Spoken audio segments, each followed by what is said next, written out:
Okay, next up is item 4 on our agenda, which is our general consent calendar at this time. Is any board members requesting to remove any items from the general consent?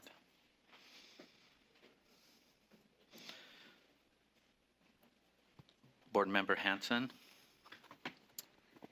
Let's see. Sorry, I was somewhere else. I would like to remove the turnaround report, the legislative turnaround report. Do you have a number on that? Sorry. 4.8. Is it 4.8? Okay, thank you. My internet's not working. It's not. Move. Any other items to be removed from the consent? I can't get it to do it. Board Member Hanson, did you have an additional you'd like? Okay. Seeing none, I'm seeking a motion to approve. We have a motion. Do we have a second?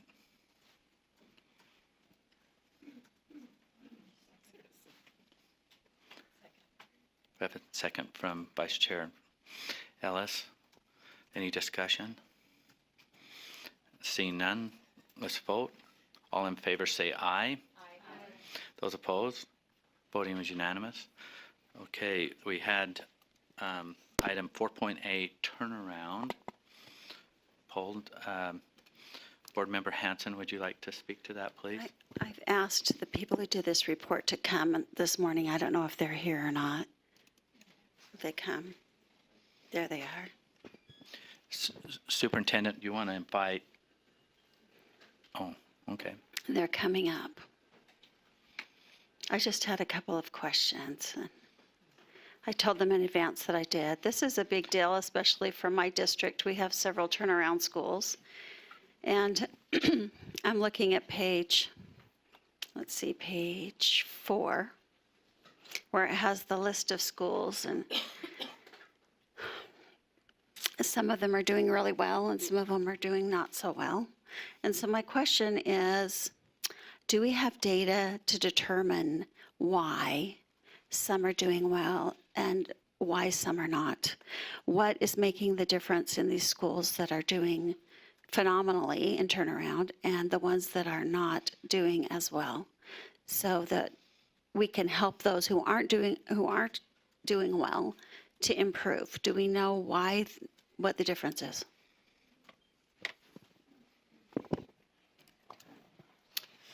Hi. Will you state name, Yes. title, and all that? Thank you. Good morning. My name is Max Lang. I'm an education specialist here. I work in the Student Advocacy Services of School Improvement.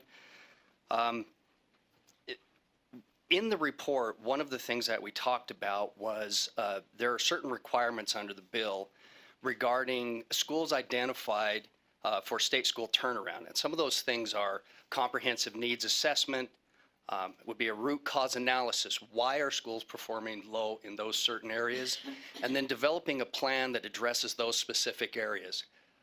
It is our finding that when we work with those schools that implement those plans based on correct root cause analysis, and they implement those plans with fidelity, and the entire school community is involved in that those schools tend to make more progress.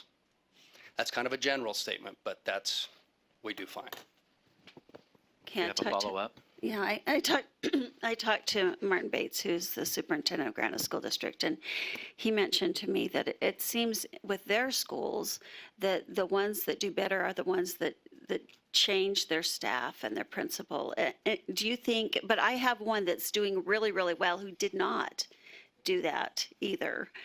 So I'm wondering if you have any ideas on that, or is it just because, like you said, it's the staff buy-in? You know, if they've changed it, they know they're coming to a turnaround school and they know that's what they're going to be working on, and they all have buy-in. Do you think that's the difference? That's a really good question. It may be.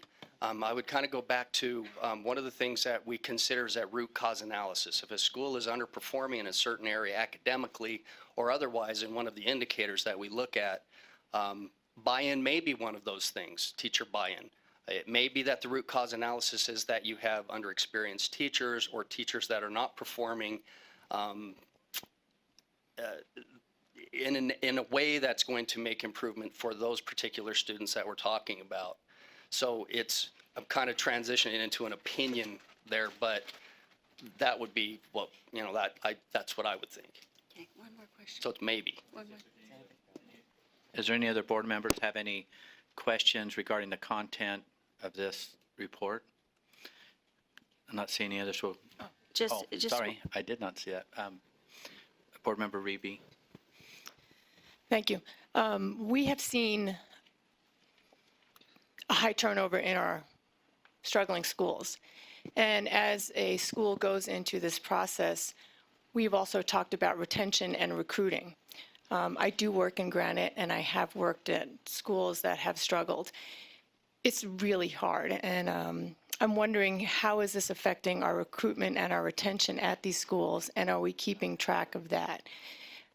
Sometimes when we go into this process, we work really hard as teachers, and we work really, really long hours, and then at the end of the year, we've received all that training, we received the benefit of all that time, and then we decide, I can't do this another year because I have a family, I have something going on outside. So are we keeping track of the retention at those schools? And because if we're going to train all these people and we're going to work really hard in that school and then they just leave, we're not investing in that school. We're just investing in a short period of time. So that's my concern with some of those schools. And Board Member Reby, just to reiterate, your question is, are we keeping track of retention rates for teachers in those schools? We do have data that keeps track of teachers in schools. Okay. So, all right. Board Member Hanson. And so I guess my final question is, the things that you're learning or these other schools are learning, are you sharing that with the schools that are doing poorly? Is there any avenue that you have to share all of that information and the data that you have so that they can improve? So the question is, are we sharing information from schools that are performing well with other schools that may not be performing as well? There are various avenues. There are opportunities for schools that are identified in cohort 1 for state school turnaround to participate in the leadership aspect. It's known as LIFT.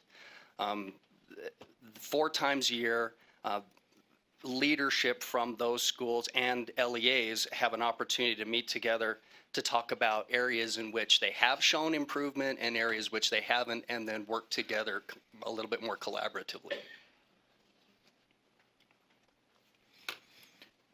Is there any other questions regarding the content of this report? Seeing none, this was pulled from the consent calendar. I'm seeking a motion to receive the report. Board Member Hanson. I move that we receive the school turnaround report. Okay. Second. Any further discussion? Seeing none, let's vote. All in favor say aye. Aye. Those opposed? Voting was unanimous. Thank you.